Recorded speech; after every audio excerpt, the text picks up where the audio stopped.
Deerfield is 2.75, and Bannockburn is 3.0. 2.5 is the same number that we gave last year. Now, Chief Dino has requested for the uniformed officers who are not subject to the union contract an increase of 2.75. And Chief, I'll let you explain why you're requesting a slightly higher increase there.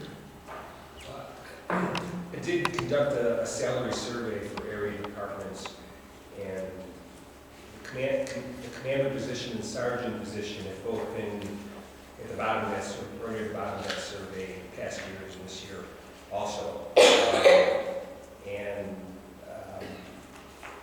2.75, I'm not saying we should be the highest paid as some of the bigger departments, but they're pretty low compared to other departments now.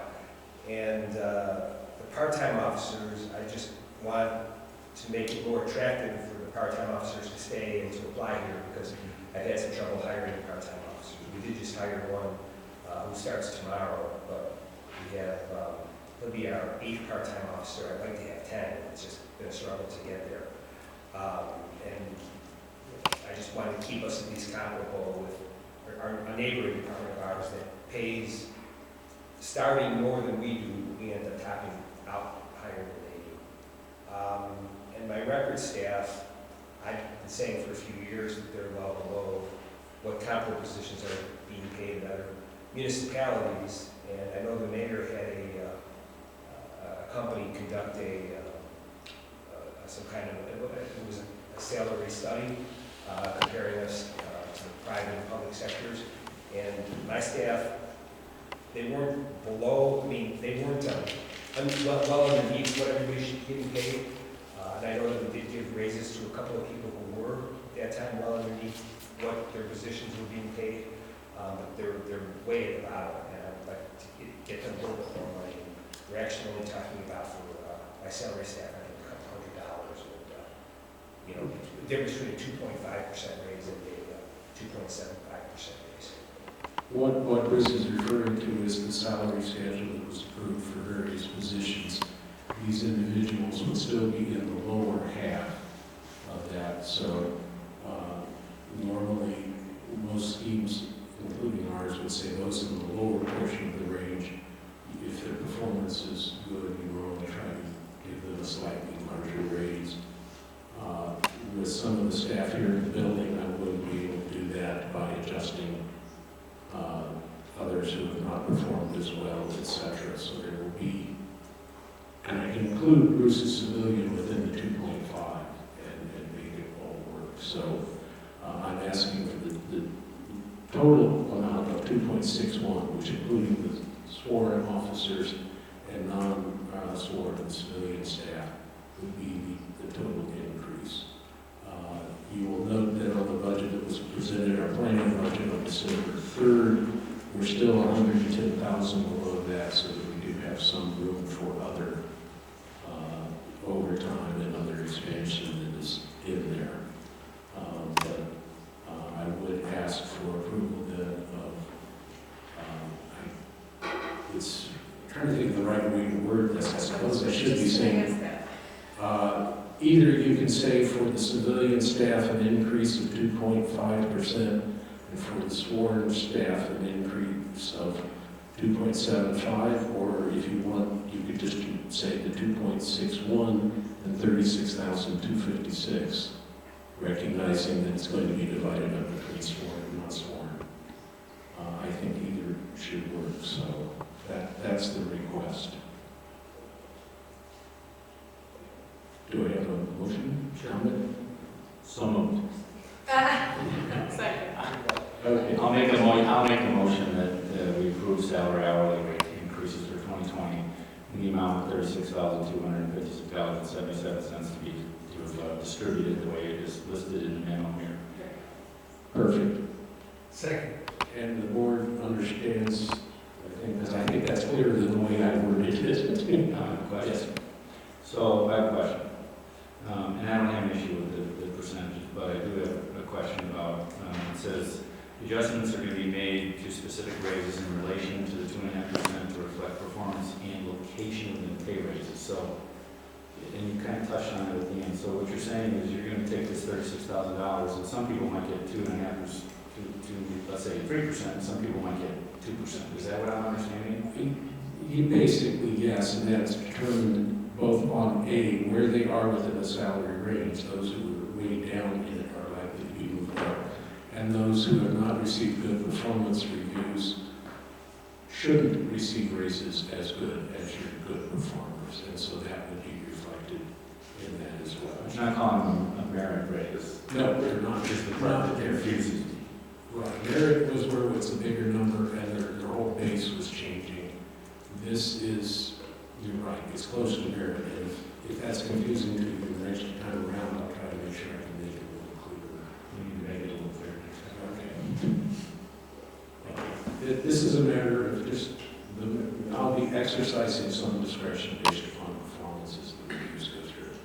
So I have a motion and a second. Is there any additional discussion? Hearing none, may I have a roll call then for approval of $36,256.77 to be distributed between civilian and uniform staff as described? Trustee Chamberlain. Aye. Trustee Clayton. Aye. Trustee Goldstein. Trustee Hollander. Aye. Trustee Jamerson. Aye. All right, thank you. Then finally, item G is the properly labeled item this time, referring to the text amendment in relation to cannabis dispensary and other uses, including the ice cream stores. You may remember when it was discussed last meeting, we talked about holding it and having a moratorium on it, asking council to put that in until we either got regulations or, as he has stated here, June 30th, 2020. He has made those changes, but I know some trustees have now expressed a desire to revisit the core issues, so we have the old language there as well, and you guys get to figure out where you're going. So, Cheryl, I think you were just ahead of Mike. So I was discussing this with our village attorney just prior to the meeting. My preference is that if we do not have to make a statement, yes, allow it, or no, don't allow it, it is not an appropriate time for us to make that statement, because on the one hand, I don't think, because it couldn't really go anywhere right now, it's not an issue that's really right, it's a moot point. And secondly, because we don't know what the regulations are, we're voting on something when we don't really know what it is yet. And so I prefer to not make a statement one way or another until we have more information. Trustee Clayton? Yes, your mic is on. Thanks. Since the last meeting, I've given this a lot of thought, and I think that the situation is such that it's really not a moot point right at the moment. That when we looked at the map from Gowald Hamilton the last time we were here, I was struck by the fact that most of our surrounding communities found a way to decide to either opt in or opt out simply. A simple decision of opting in or opting out. And then from there, if there's more complicated issues with regard to special uses and text amendments and so on and so forth, those things can be addressed. I'm personally in favor of opting in, and I think at this time. And I'm in favor of opting in for a number of reasons. I think that we had some very professional presentations and heartfelt presentations, but I believe that if I were to substitute the word alcohol or cigarettes on most of those charts and change the numbers to reflect the changed product, that many of those charts would have reached exactly the same conclusion. They require safe, these adult use products require safe use. They require not to not use them while you're operating machinery or motor vehicles. It's bad for kids, I agree with that. I think there's as many emergency room visits for alcohol-related problems than there are for cannabis-related problems. And I think that this should be treated the same as any other, excuse me, adult use product. As far as access is concerned, which is one of the other points that was made in the presentation, whether it's on the west side of Milwaukee or the east side of Milwaukee isn't going to make a difference with regard to access. And it's going to be on one or the other probably. With regard to costs, we will be incurring some additional costs even if the dispensary's on the west side of Milwaukee. And in the case that if we don't opt in, we're going to have those same costs without any of the revenue to help offset some of those costs. With regard to setting an example, I don't think having a dispensary in town or not having one in town sets an example one way or another, or sends a message one way or another, any more so than having a liquor store in town sends a message. Or having a drink at a restaurant, or looking out at Ravinia and seeing all the adults with their kids having wine. I think those things all send messages. The message that we should be sending is examples of safe, adult, responsible use. And I think finally, in terms of revenue, as municipality revenues in Massachusetts and other states indicate, the opportunity is substantial and will have substantial benefits throughout the village and its operations. So from my perspective, I'd actually like to make a motion at this time that under the provisions of the State of Illinois Regulation and Tax Act, the Village of New Vernon chooses to opt in. Okay, the only thing I'm going to say on that is that I'm not sure that specific motion would have been on the agenda if you could form it in relation to the language that was there, or amend the language that we had. Well, then I'll defer to council. And then And I don't mean that as anything other than I want to make sure that we're doing it correctly. Because I think we can kind of accomplish what you're suggesting with the ordinance as it's there for the council. I don't think I understand exactly what you're saying, Mike. I think it's pretty clear. It's all saying that we're going to opt in. Well, the way I understand the statute is that you can decide not to allow it in the village and prohibit it as a part of your zoning. You don't have to allow it as a matter of zoning. Are you saying that by opting in, we are saying that it's okay provided we later adopt zoning somehow for it? But what is the meaning? What all the other communities did, they either opted in or they opted out. That's not my understanding. And that's my understanding. Well, I agree with the mayor that we would need a more specific formulation of the agenda because that's not what we put on the agenda.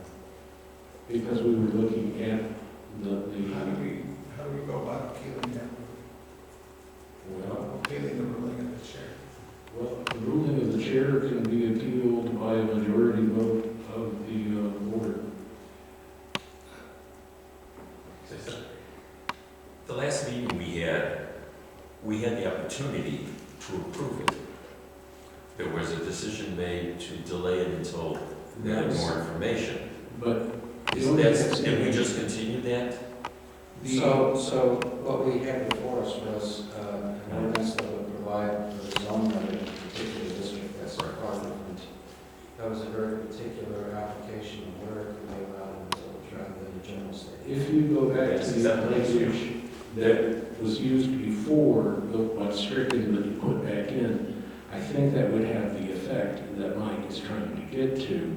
I'm just talking about the express opting in or opting out, and how you do that. Contact engagement statute. What we continued from last time, if we were able to revisit that today, that would accomplish what Trustee Yes, Blank which was is trying also to what I do. was We're still on the continue. So what we do in order to approve what was before the board is, I know it was a bit, set this out, but if you go to page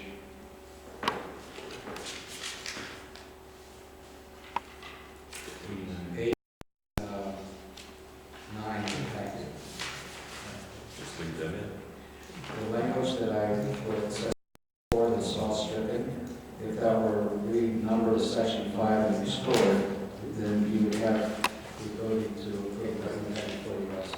And strike out section 3. And that I totally agree with, which is I'm only saying my specific motion. You've got to refer back to this ordinance and amendment or change the language somewhat because it's all kind of So there. I'm being a little, but this is the time I think we need to be proper on this. I didn't go through a whole explanation of how there are alternatives set up within the body of this, because that's what the board seemed to be asking for, was different ways to go. So yes, if we were to delete section 3, and then these would be, the remaining paragraphs would be renumbered section 3 and 4 and restore what is deleted, I would probably also suggest taking out the new whereas clauses that are new, that are under, which are all sort of a text for prohibition, and we would be back to essentially where we were, although I did add a definition for the term cannabis itself, which make it more understandable. I also have one more comment to add on to Trustee Clayton's. Especially the one, oh yeah. Let me interrupt for a second. So do we have a motion? Or do we not? It's what we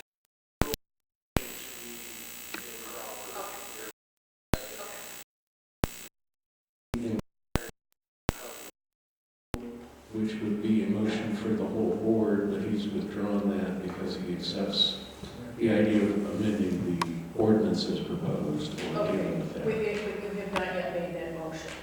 Yeah, I mean, Well, that motion isn't, you have to make a motion to strike the new changes except what was previously approved or something to that effect in relation to what Bruce has had. What I was saying is if you wanted to make a motion to adopt the ordinance as revised, but with these changes, delete what is now shown as section 3, renumber what is now section 4, section 3, and take what is now deleted, section 4, and restore it as... And I would suggest you sort of make some notes so you can make it more than that, because one of us has to repeat this before people vote on I can repeat that. it. Okay, I'll trust council to be able to do it. Henry, you still have another question or comment?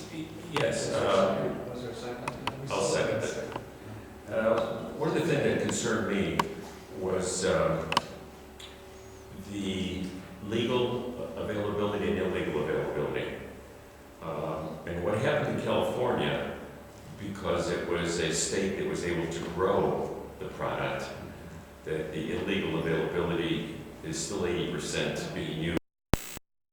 Growing there. One of the advantages Illinois has is that we don't grow our product to the same extent illegally.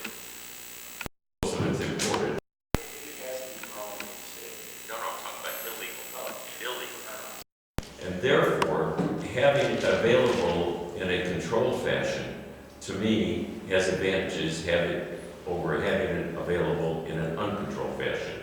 And I think that the recent problems with the vaporizing has been mostly with illegal products because they didn't have the information on what was being used as a diluent. And if you have some legal regulation of a product, I think it is safer to have that known.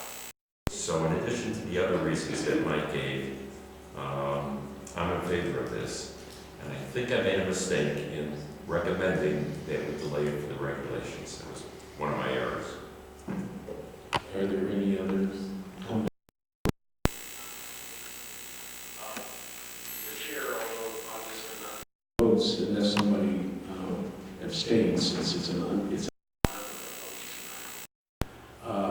did make the recommendation in the memorandum, and I will stand on that. I would prefer to see the regulations actually in place before we're saying yes or no. Again, as was pointed out earlier, this is probably a moot question because I'm not sure we're going to be able to have anything before the regulations would come out anyway. But just as a policy statement, I would prefer to at least have the regulations in place. Trustee Chamberlain? Do we have an expectation as to when those regulations will be in place? Barbara, do you have anything that you've heard? I have not heard anything. I think they're motivated to try to do it by the end of the year, but that's all that I know. For the record, is Barbara Evander from the community, the anti-drug, who is very knowledgeable on these and is a resource that we have drawn on. The end of 2020. At the end of this year is what I heard. That's exactly what I thought. That's not gonna happen. That's exactly. This is Illinois. Yes. We're only reporting what we've been told. Yes. If you're skeptic on that, well, we don't blame you. I think some of us are too. But to the best of our knowledge, Cheryl, they're looking to do it soon, but I don't know that it would be done by the end of June. No, we have no guarantees or anything on that. Any further discussion?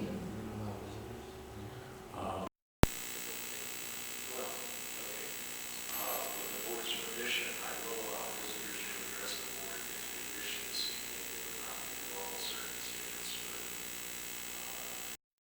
comments will be accepted without objection from the board. If someone does want to, you would please go up and identify yourself.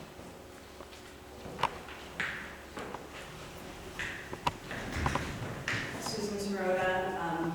It's not how I usually choose to spend my night off. I live at 1940 Maple Place in River Woods. I wanted to just point out a few things.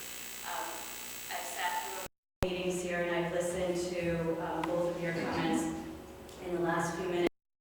I believe that more education, not necessarily from me, but I do encourage you to learn more about the things that you comment, particularly the comparison to alcohol and marijuana. At least 3 of the 50, CDC reported 52 deaths last week, and then there are more that are being evaluated. And because you referred to the baby-related illness and THC, and as it turns out, at least 3 of those deaths were marijuana products that came from legal dispensaries. And so the regulation of these products is a very loose term. It has nothing to do with the kind of safety of things that come under the FDA. So I want to point that out.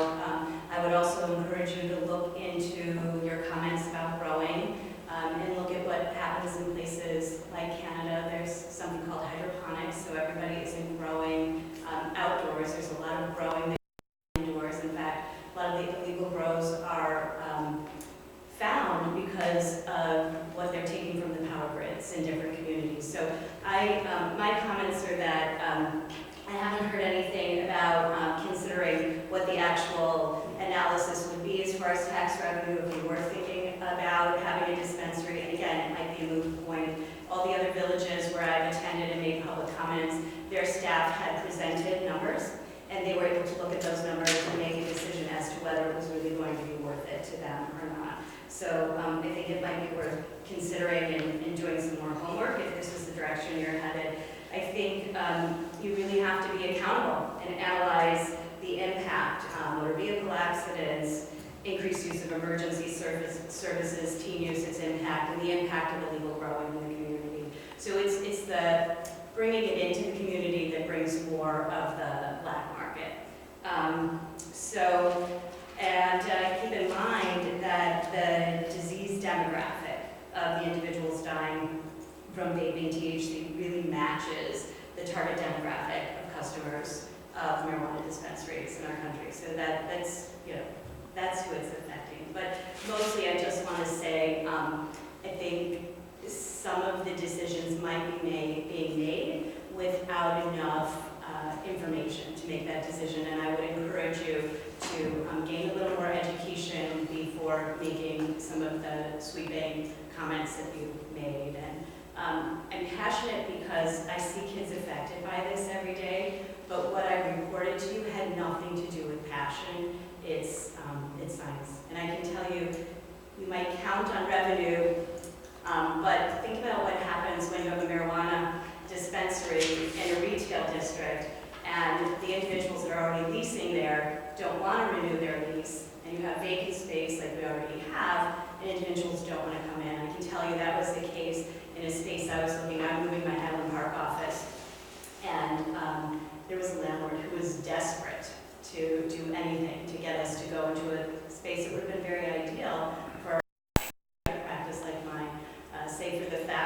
there was a dispensary there, and he could not get anyone to go into that space. So there's a balance, and I think there's more homework to do if you're headed in that direction. Thank you. Thank you, Doctor. Anyone else wishing to?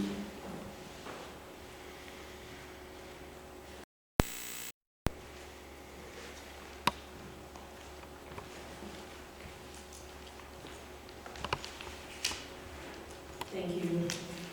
It's on. My name's Lydia St. John. I am here because I feel like I share in the community. I have 4 children, 2 at the high school, and 1 in 6th grade, and 1 who's off to college. And I really do feel that we all share this broader community. Some of the comments that were made earlier about having our Deerfield High School students here and wanting to support them in their successes, I think some of that, quite frankly, everything we're doing as a whole community, Deerfield, Riverwoods, Vandenberg, to support the after prom parties, really goes against, or it supports keeping drugs out of our community. And so, what we did in Deerfield, we saw crowds and crowds of people attend these meetings all across Chicagoland. People have shown up to these meetings because this is a hot topic and they take a stance on either side. We don't see that here, which is astounding to me. And I'm a little surprised because I hear that on the agenda that we have a second reading for adoption. But yet, when I looked at the agenda from the last meeting, recreational cannabis wasn't even on the agenda. So I personally know many people who would have liked to have been here, but just simply, well, they had a conflict. I don't know how the board can vote on something where people don't know. There's not one resident here in Riverwoods. I don't think that makes Riverwoods all that different from Deerfield. We had so many people show up. Another point I'd like to make is, I think public awareness here is low, like in Deerfield. Had we not spoken up, the village of Deerfield didn't put anything on the website until 5 days before the vote was taken. And I asked village leadership about that, and they couldn't explain it. And also, the newsletter that was sent to all residents left recreational cannabis as a one-line item on page 5. I don't know what Riverwoods has done here, but I suspect people are not here because they simply don't know. Emails could have been sent out to people. A push could have been done. And I think that explains why there's no one here and there's a vote possibly being taken on something as historic as this. I'll end with, our youth. These are historic times. Our youth, we owe it to them, everything to them. They are our future and our most precious asset. And this can affect them greatly. To what Dr. Sorota said in the last meeting, by raise of hands at Highland Park High School, how many of you think that legalization of marijuana will impact you? Or will use increase? And all those hands went up. So I think it is a very big decision that people should know about. And I would be hesitant to vote on something that people don't know about. Thank you. Are there any other visitors? I'm wondering if the last meeting we noticed there was a discrepancy with what printed on the agenda and what we had. Did we have a first reading, or is this going to be a motion to waive first reading? That would have been second reading then. We had a first reading early a month ago. Oh, I see. I forgot. If I can just go through what would be before the board, then I just want to make clear what you're voting on. If you look at page 87 of the ordinance of the packet,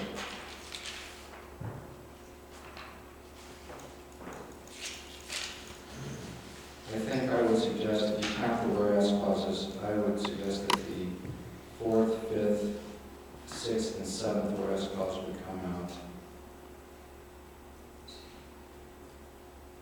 All of those were contextual to an outright to the moratorium or prohibition.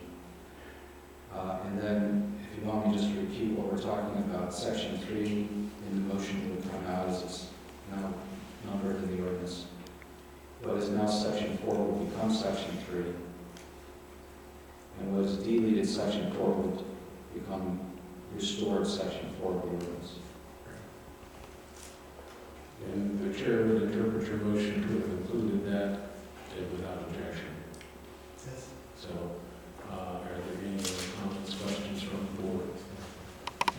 Yes, Mike? Again, I think, I hear you with regard to education and so on, and I've made it a personal priority of mine to educate myself on the subject. I think it's a fair point. I think the revenue to the village is in the range of $150,000 to $250,000 a year. I think that's based on a nationwide survey of individual dispensaries, and both in states like Massachusetts, Colorado, Oklahoma, and so on. So I think the revenue is, to the village, is quite substantial. And again, I think having a dispensary in Riverwoods isn't going to change whatever the effects of this law is on high school students. I think education and responsible use programs will have an effect on high school students. I see this as no different than having a liquor store in town. And the effects are pretty much the same. It's addictive, it causes traffic accidents, there are deaths associated with it, there are emergency room issues associated with it. And I think that at this particular point in time, I would be very much in favor of taking some of the sales tax revenue that we would earn from having a dispensary in town and devoting that to education and responsible use programs aimed at Riverwoods residents. I think that would be a far more effective way to deal with use among the non-adult population than not having, just restricting and not having a dispensary in town. Mike, the only thing I would say, and I can't say that your number is wrong, and certainly from some projections we got, that is the number that would be there. But having done some research and asking Barbara again for support, one, we've determined it's so unique and location specific, it's very difficult to say, but it could only be $40,000 or $50,000 in revenue. That being said, I would hope that we would not be making a decision that has a moral element in it simply because of revenue. I am hearing, not that that's what you're saying, but I'm saying let's not focus too much on that issue. No, Let's focus about, I know you're not, Mike, I'm not. to the question on education, which I think is a valid point. And I'm not arguing, as I say, I don't mean to imply that we were looking only at the money. I would hope everybody on the board on this decision would look and to say, decide that they believe from a moral basis it's okay or it's not. And that's something that you have to reach on your own. Because frankly, if it was truly wrong, but we were going to get $1 million, I'd still be against it. And I think most of you would be too. The question is whether you think it goes that far. Henry?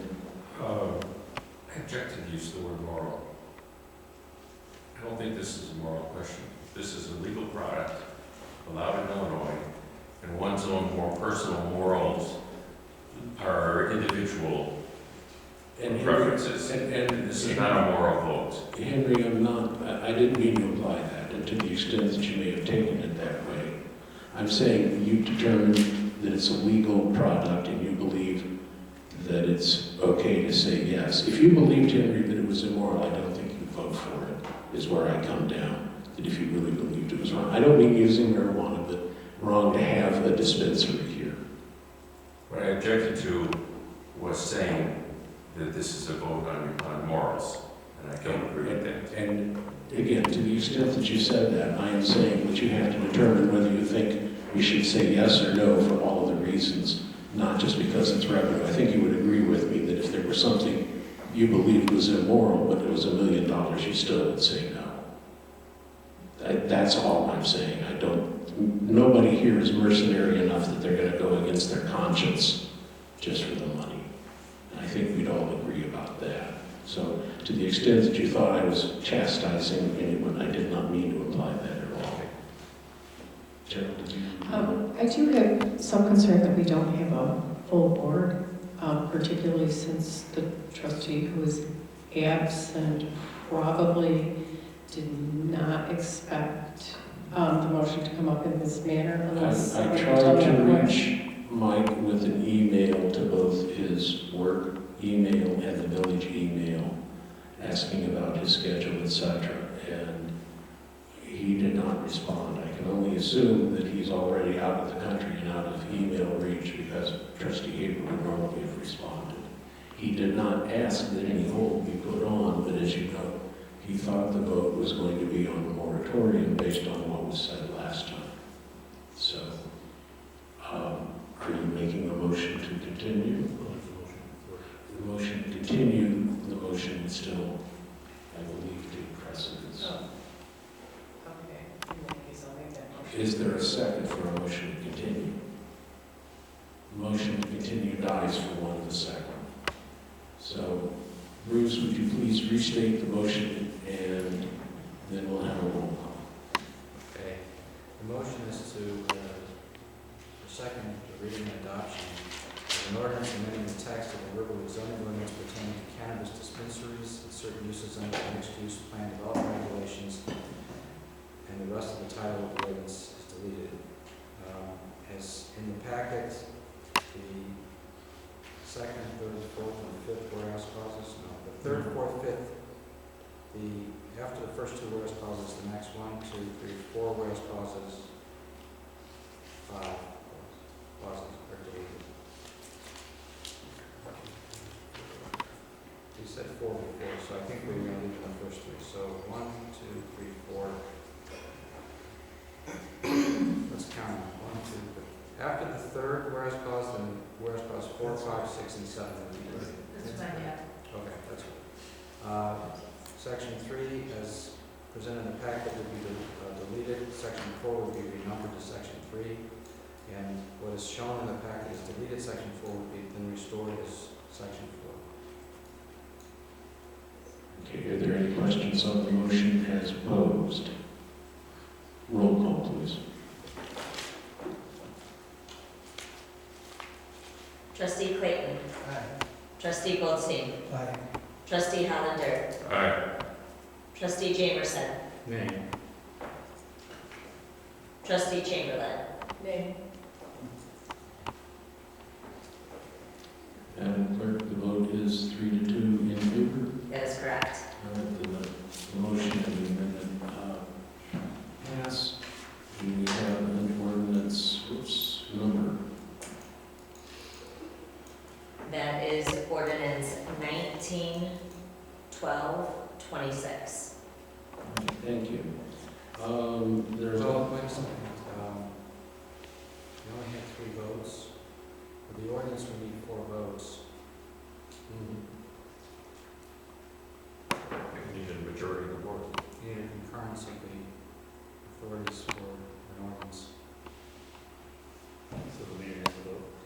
So the mayor can vote if he wants to provide that majority.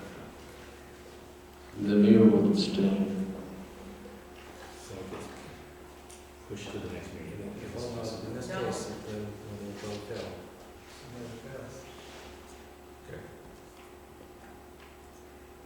There it is.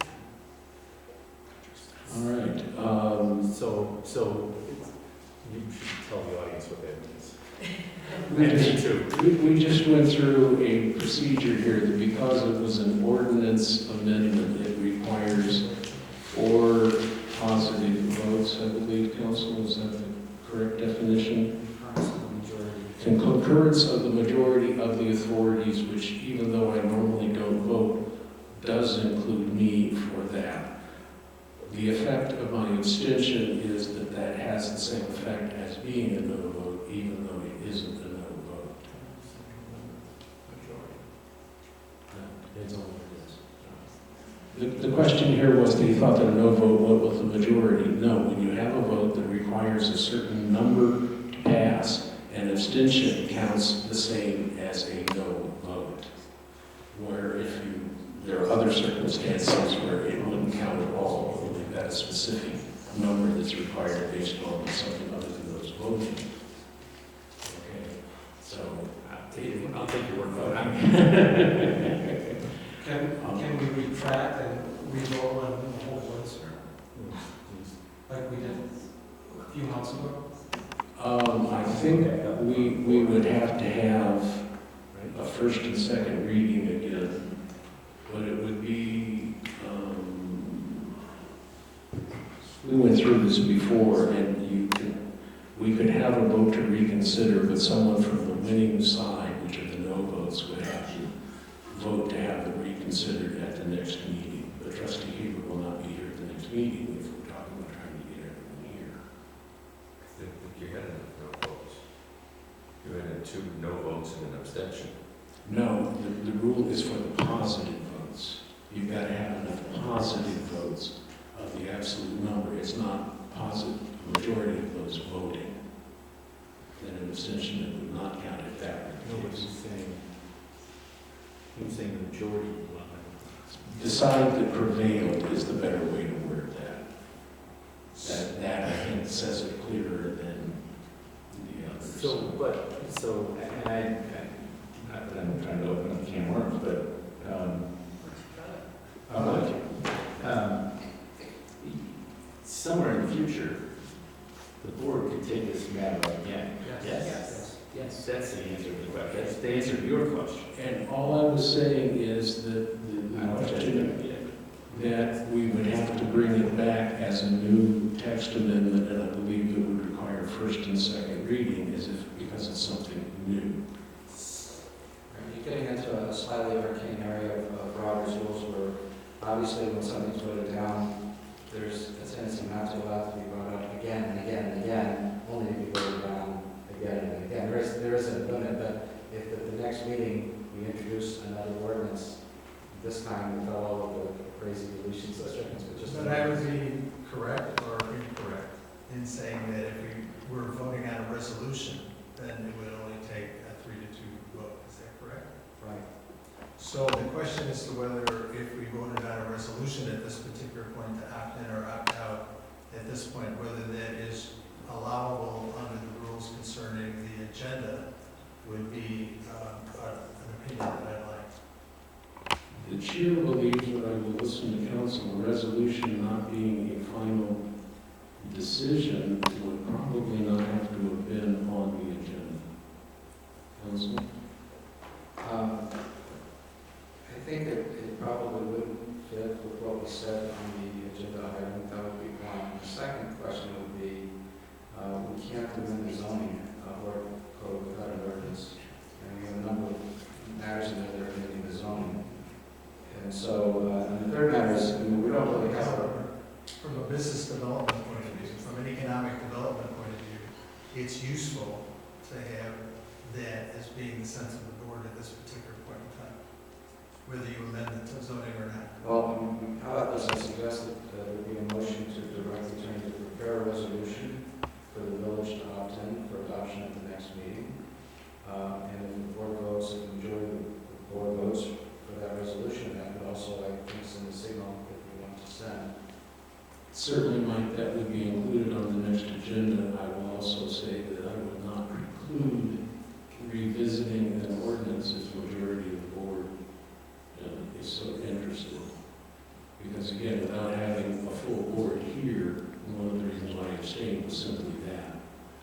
I hesitate to take something as large as this without a full board, especially when it's required for that many people voting. And since we're not looking tomorrow that somebody's going to be here or not be here from that point of view, But you don't know that. I'm not sure. I don't know that. I do know, but I'm just saying that I don't think we lose that much by delaying a bit. Again, you don't know that. It's, there's a message that's sent if we're looking for someone to open a dispensary here. If the final decision is we're not going to do it, okay. No one's going to then be looking to do that, to open something here. They're not going to be seeking that. And the spaces that might become available are going to be marketed for that purpose. And I think that if we're going to not want to have a dispensary here, that's fine, but then we ought to make that decision. And if we do want one, then I think that that needs to also be made known as well. I don't know when the next opportunity is going to be for that to become a reality, but I would not want to wait for that to come knocking on our door and then make a decision. I'm only referring to the resolution, which would be at the next board meeting, and I think wait language. I'm not talking about waiting on the underlying ordinance that was there. Second, one of the reasons I abstained was not to set quite as hard an official position. I would rather the board be here in full and deal with that, because with Trustee Haber, frankly, I'm not sure where he would end up. Knowing Trustee Haber on this, I think he, like me, has a foot in each camp. That my libertarian side says adults should be free if it's legal, but I'm also, like everyone else has expressed, concerned about the effect of children and the message sent. So I believe that that was the best approach tonight. But certainly, I would entertain the resolution at the next meeting, and my only point is to make sure that nobody's going to raise this, that, or the other. We do it, and the worst that happens has been raised here. We can try to publicize it more and make sure we know that people are here. I think that's, don't know. I think that's a really fair comment. I think we should do everything we can to publicize that. I don't know that I agree that people aren't here because they didn't know, but I'm just as happy to make sure, or do more to make sure that they do know. And if they decide not to show up, it's because they made a conscious choice. So, May I ask a procedural question? You seem to be delving into that now. The first part, subsection A of section 4, had nothing to do with cannabis dispensary. It had to do with an ice cream shop and health and wellness store that the owner has been trying to get us to approve so that he could fill one of those vacant spaces. So is it possible to make a motion to approve subsection 4 of this now, or that's the procedural question? I think we're doing a disservice to the landlord of that shopping center by saying that he's gonna have to wait. I could have voted yes, you're right, but Okay.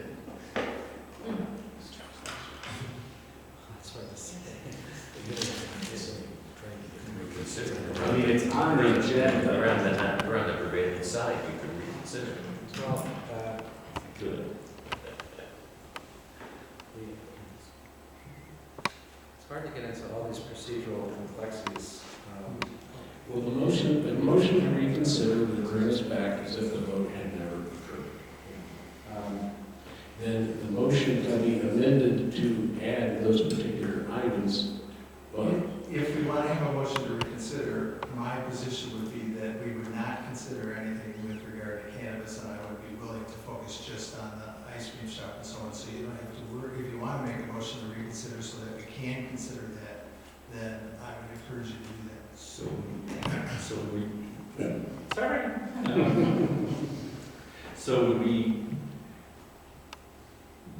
So if we make a motion to reconsider, it's gonna be like the vote never happened. Well, let me suggest this. You can make a motion to reconsider at the next regular board meeting.